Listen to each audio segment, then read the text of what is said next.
Hey guys, it's Michelle Pippin from Women Who Wow, the premier online coaching and mentoring platform for the seriously driven woman entrepreneur. If you are seriously driven, do not keep doing business by yourself or in those other groups. You need to contact me about joining Women Who Wow.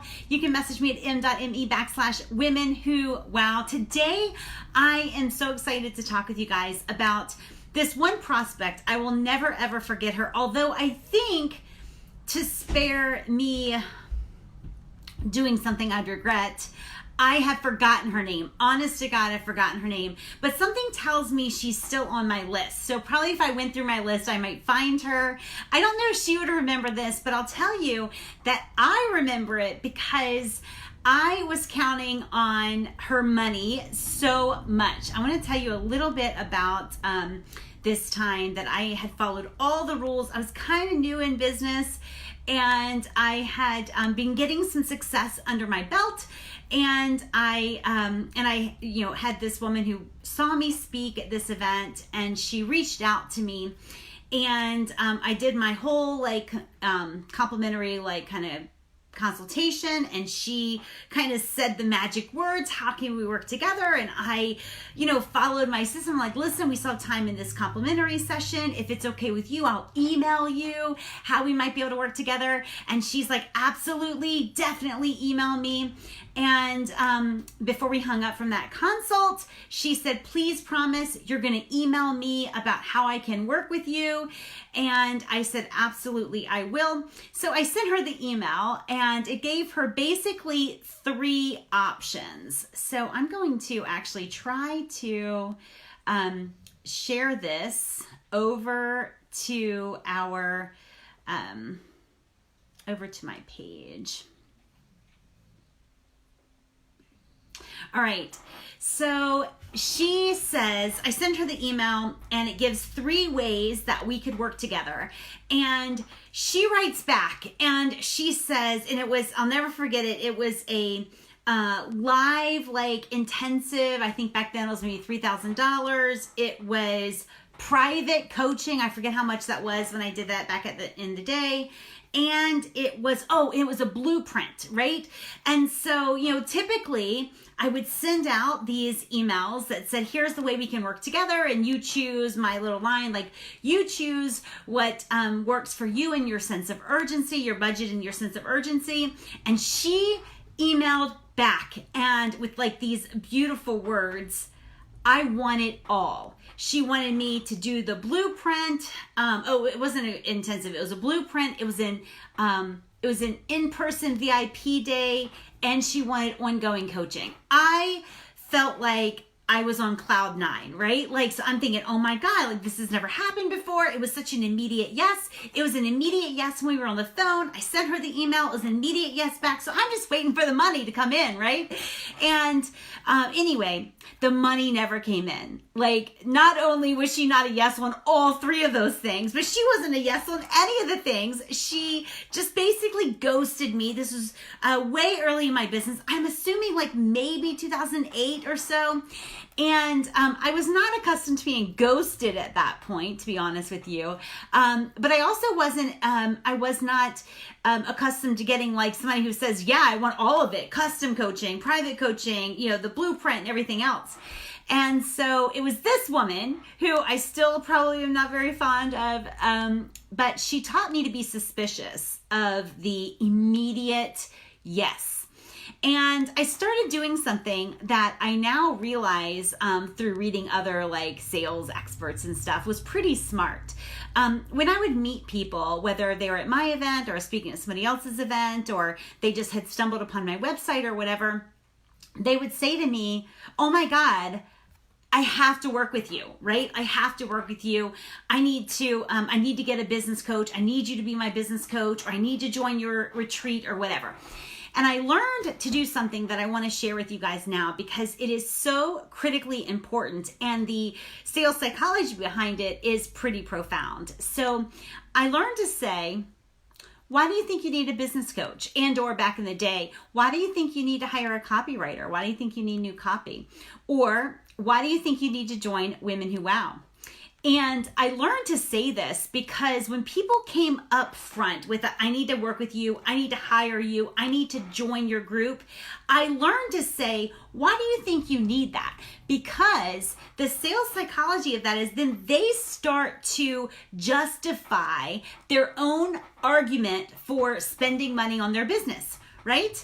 Now, if I asked why when something was, if they said, no, I don't want to work with you, or I can't afford it right now, and I said why, then that would put them in the defensive, and the opposite would happen. They would then start justifying their no.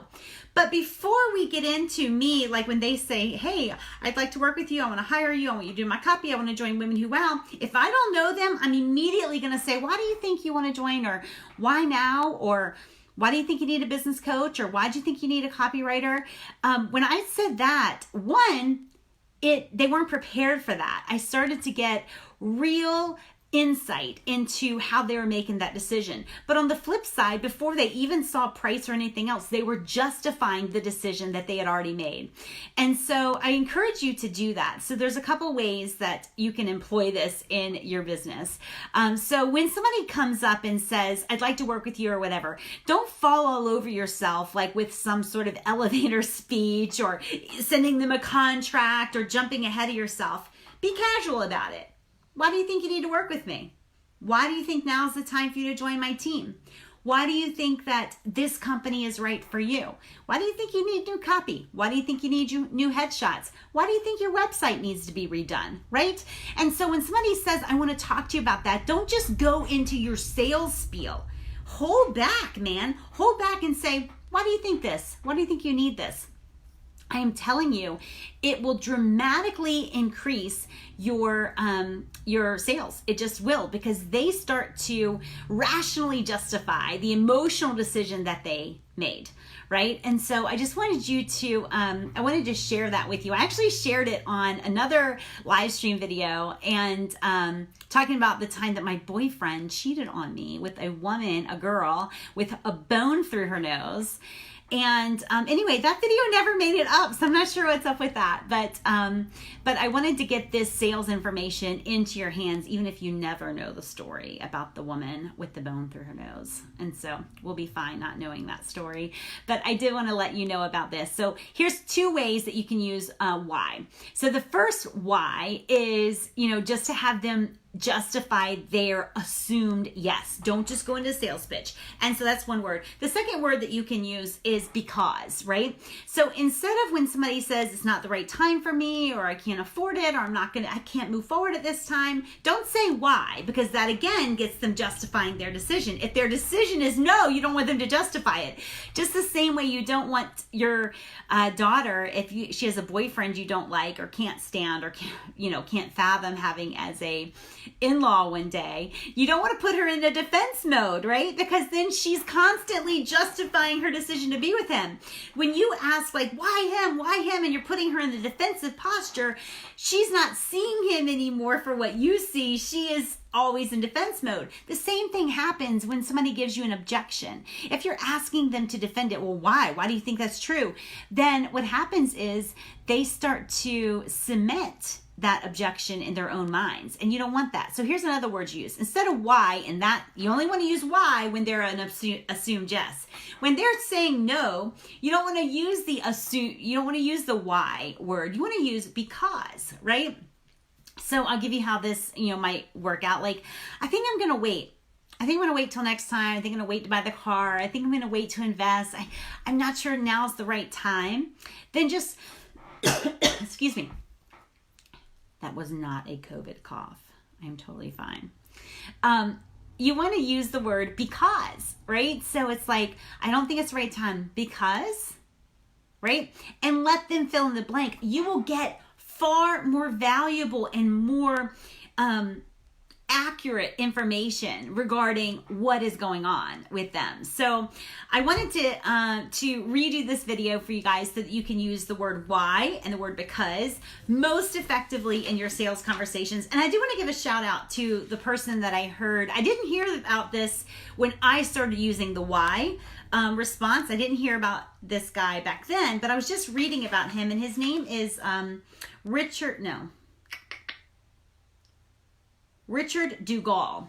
Duggal, and he's got a podcast out there, and I was actually reading an article about him where he was talking about the use of the word why and the use of the word because, and that kind of prompted this video. So I wanted to give him a shout out, and I also want to give a shout out to all of our Women Who Wow members who are killing it right now.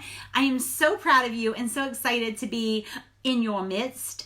And I am excited about the new members that we're welcoming on. If you want to join Women Who Wow, now is the right time. So definitely message me. Let's make that work and make that happen for you. If you have any questions about your business or what you're doing right now, I am just a Facebook message away. m.me/Women Who Wow. And I will talk with you guys again tomorrow. I'll be back here where I offer daily resources for the woman entrepreneur. Talk to you soon. Bye, guys.